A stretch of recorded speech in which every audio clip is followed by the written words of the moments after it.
안녕하세요, 보상멘토입니다. 흔한 경우는 아니지만 교통사고가 발생해서 치료를 받고 있는데 또 다른 교통사고가 나는 경우가 있죠. 이 경우에 여러분들이 피해자로서 두 가지를 꼭 기억하시면 좋겠습니다. 우선 편의상 먼저 발생한 사고건을 1차 사고라고 하고 후발 사고를 2차 사고라고 하겠습니다. 첫 번째의 경우는요, 1차 사고 때 다친 상해 부위와 2차 사고 때 다친 상해 부위가 같은 경우입니다. 이런 경우에는 두 개의 보험사가 자동차 지급보증으로 접수되어 있기 때문에 여러분은 어느 쪽이든 선택을 해서 치료를 받을 수 있습니다. 그러나 어차피 한 보험사만으로도 충분히 치료를 받을 수 있기 때문에 두 보험사 중에 한 보험사를 빨리 합의하고 종결하려 하실 텐데요. 이때 어느 사고건을 먼저 합의해야 문제가 없을까요? 단순히 시간적으로 1차 사고가 났고 그 다음에 2차 사고가 발생했으니까 1차 사고 합의를 하고 2차 사고로 계속 치료를 받고 나중에 휴업손해 등 다 포함해서 합의금을 지급받으려 하실 수 있는데요. 절대 그러시면 안 됩니다. 왜 그러냐면 교통사고가 발생한 순서가 중요한 게 아니라 그 상해 부위가 1차 사고인지 아니면 2차 사고인지 어떤 사고로 더 큰 충격을 받았는지를 알아보시고 충격이 덜한 사고를 우선적으로 합의 보셔야 합니다. 그렇지 않으면 나머지 사고건에서 보험사로부터 제대로 된 합의금을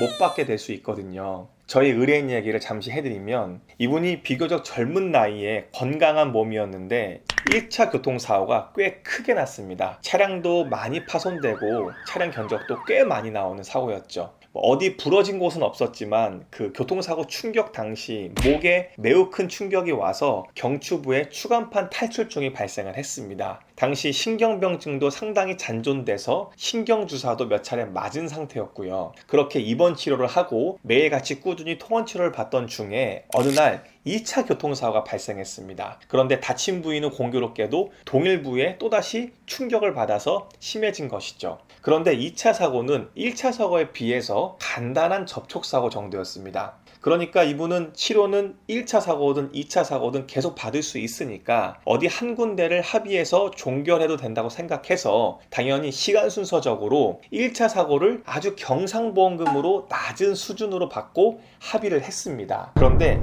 이게 문제였죠. 그 다음 2차 사고로 몇 개월 치료를 받고 이제 제대로 된 보상을 받으려고 2차 사고 보험사에게 보험금을 청구했더니 상당히 낮은 합의금을 지급받을 수밖에 없는 상황이 된 겁니다. 왜 그러냐면 1차 사고로 인해 발생한 상해 정도와 2차 사고의 상해 정도를 비교해 보니까 크게 심해진 것은 없었고 대부분의 큰 증상은 1차 사고로 인한 것임이 나타났기 때문이죠. 그래서 2차 사고 보험사가 합의금을 아무리 많이 주려고 한다 해도 2차 사고로 인한 합의금만 지급하려고 하다 보니 증상이 별로 없기 때문에 보험금을 많이 줄 수가 없는 겁니다. 따라서 이런 경우에는 1차 사고를 그냥 두고 뒤늦게 발생된 2차 사고건을 먼저 합의하는 것이 맞겠죠. 그 다음 두 번째 경우는 1차 사고 때 다친 상해 부위와 2차 사고 때 다친 상해 부위가 다른 경우인데요. 이런 경우에는 어렵지 않습니다. 1차 사고는 1차 사고대로, 2차 사고는 2차 사고대로 개별적으로 진단을 내리고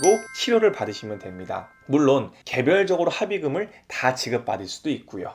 저희는 이렇게 해서 교통사고 합의 전에 1차 사고가 났고 또다시 2차 사고가 난 경우, 이렇게 두 보험사가 공존해 있는 경우에 어떻게 합의를 할 수 있는지에 대해서 좋은 정보를 드렸습니다. 이 영상이 여러분들에게 꼭 큰 도움 되셨으면 좋겠고요. 영상이 마음에 드신다면 좋아요와 구독, 알람 설정까지 부탁드리겠습니다. 저희는 유용한 정보로 또다시 여러분들을 찾아뵙겠습니다.